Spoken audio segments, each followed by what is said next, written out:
Hello friends, in this video series we are looking at a automatic feature engineering library called TSFRESH for time series data. Okay, so in the previous video using time series data we have built features automatically for binary classification problem. In this video we will do the same for a multi-class classification problem. Now, the feature engineering process is exactly the same, but the feature selection process, the inbuilt method works only for the binary classification and regression problems. So in this video, we will see how we handle the multi-class classification data for doing the feature selection. Okay. All right. So you can do the pip install of TSFRESH. It does not have too many dependencies, so you should not face any challenges. So extract features, this module, it actually extract the features, and select features module selects the features from those hundreds or even thousands of features generated by extract features. And this function, it combine these two functionalities. Okay. And then we have a bunch of scikit-learn functions just to quickly build a machine learning model to see the process is working. All right. So again, this library also has, like many other libraries like Hugging Face, FastAI, etc. It also comes with some data sets, some handy data sets, so that we don't have to download CSV files, find the data sets, etc. Okay, so we are going to use one of the inbuilt data set called this HAR data set, which is this human activity recognition. Okay, HAR means human activity recognition. Now this data set is structured in an unusual way. Okay, let me do one thing.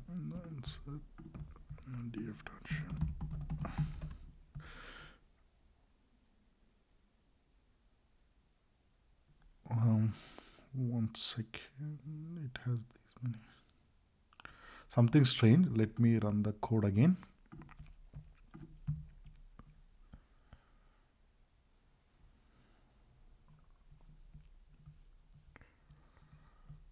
Yeah. So here we have, so basically it's some accelerometer attached to a human body, and the data is collected for, again, we don't know the frequency, but 128 data points are collected. So this data point, so this is human ID, let's say 1, and timestamp T1, timestamp T2, timestamp T3, T3. So the final one, this is the timestamp T128, let's say. Okay. So the time series data, instead of being in this tall format, it's structured in this wider format. Okay. So each row is a time series. Okay. Not each column. Each row is a time series of one person. Okay. So here we have 7,352 samples or persons. For each person, we have collected 128 samples or 128 points of time series data. Okay, so each row is a time series. Now we also have the target variable y.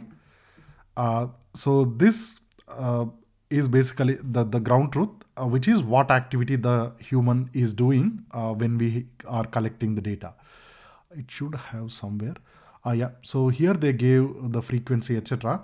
So this data is collected over 2.56 seconds at 50 Hz. So this 128 data points we see in each row, that's a data over 2.56 seconds. Okay. Now let me see where I can find the activities. Okay, let me see. Yeah, so there are 6 activities the humans are performing while this data is being collected. The walking, or walking upstairs, walking downstairs, sitting, standing, or lying. So it's a 6-class classification problem.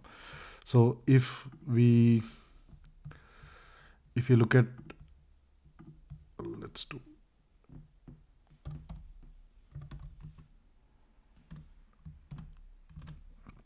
so as you can see, these 6 activities are mapped to the integers, but we have 6 unique values in this target variable, each representing one unique activity.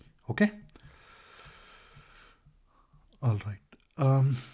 So the TSFRESH library, it expects the data in a particular format in order to do the feature engineering.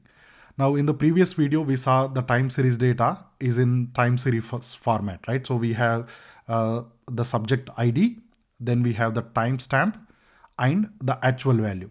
Whereas here, the data is structured in this unusual wider format. So we are going to do a bit of data manipulation, so that what we will have is, we'll have the subject ID, which can be just an integer starting from 0 up to 7,351.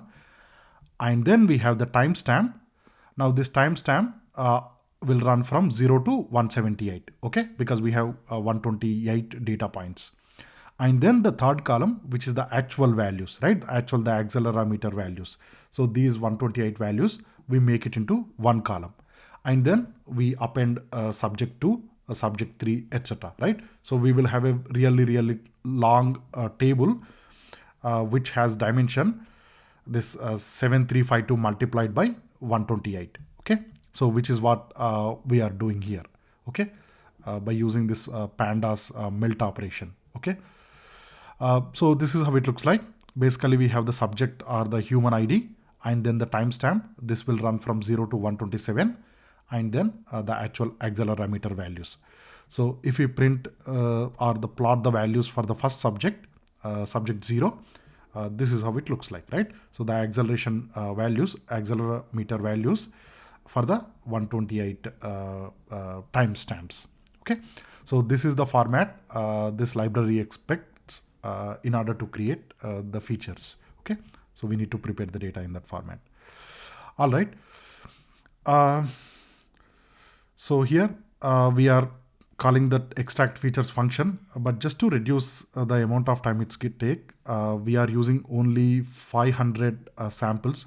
Let me run this with all the samples. Let's see, I don't think it will take that much time. So we want to do it on full data frame. All right.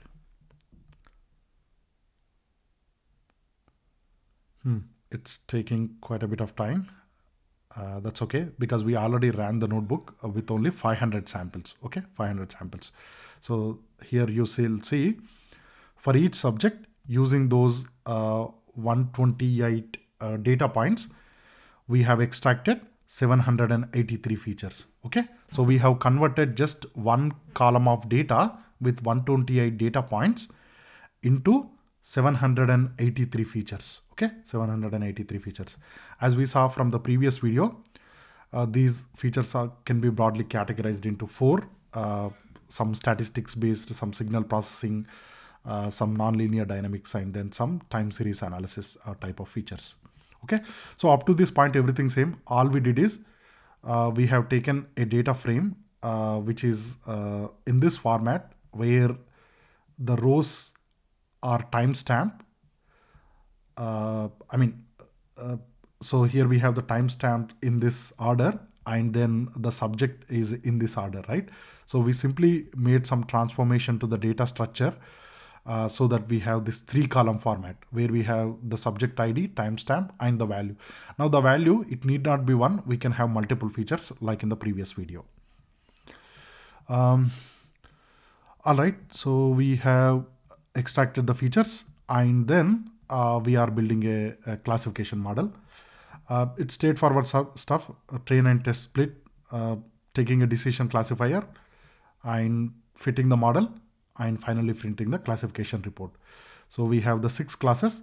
Now for each class, we can see the precision, recall, and F1 support, etc.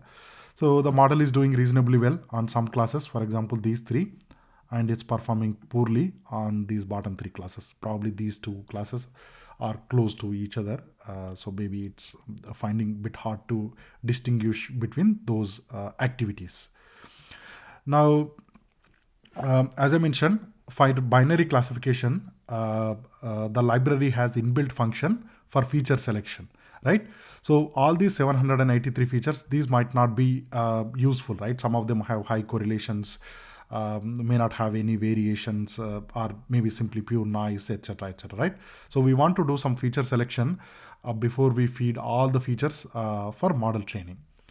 So this library, it can do the feature selection, which is this function, uh, only for binary classification problem, not for multi-classification like we have here. So we are going to do a trick here. What we will do is, for 6 classes, we will take one class at a time, and we'll do this one versus all. So this one versus all method, where we'll say, for example, let's say it's activity 1. So we'll keep the activity 1 as it is, and the remaining 5 activities, we call it, let's say, other activity. So we are going to group all the 5 activities into just one activity.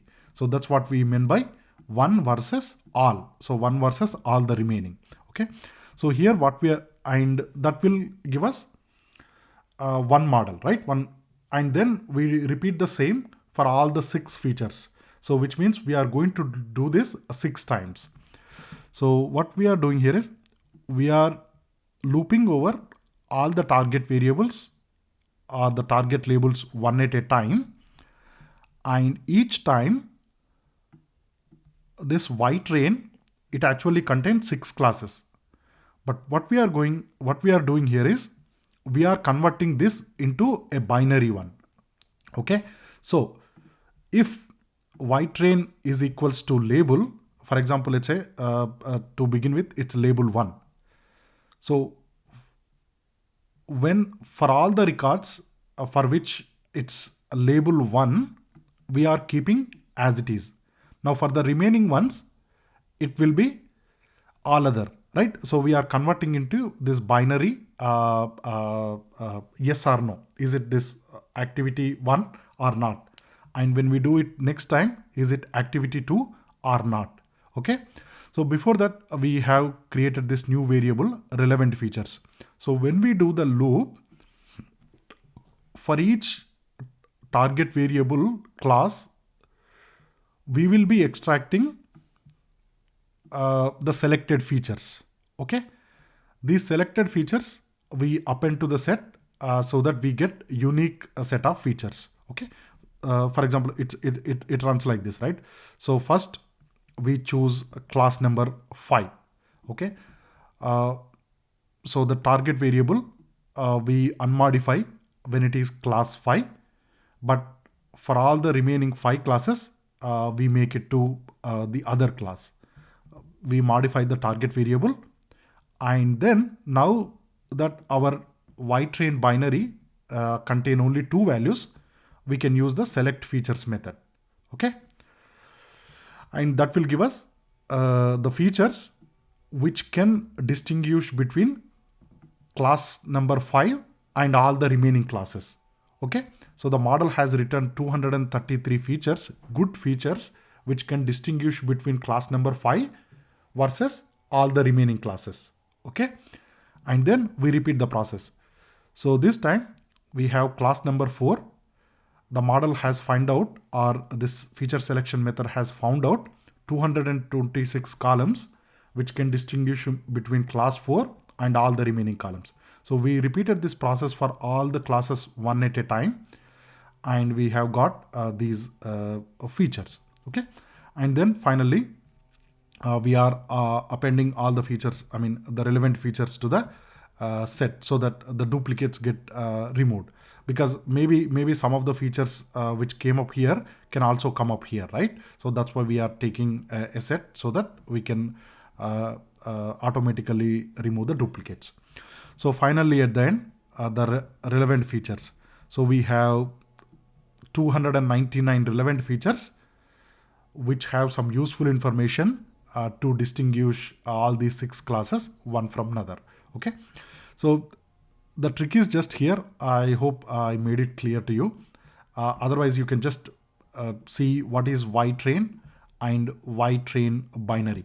Maybe let me do one thing. insert cell below. So let me print y train binary and y train so that you will understand.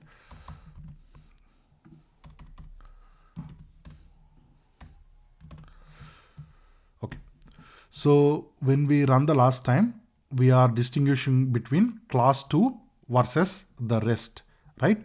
So this is our original data, original target variable, which contain all these classes. Okay. Now, if we have a class 2, that would be translated as true. If we do not have class 2, that would be translated as false.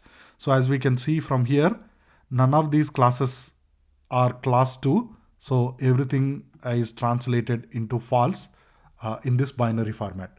So maybe, let me do one thing. Maybe let me print some more so that we can see. Print y train. It's printing the same, so maybe let's do this.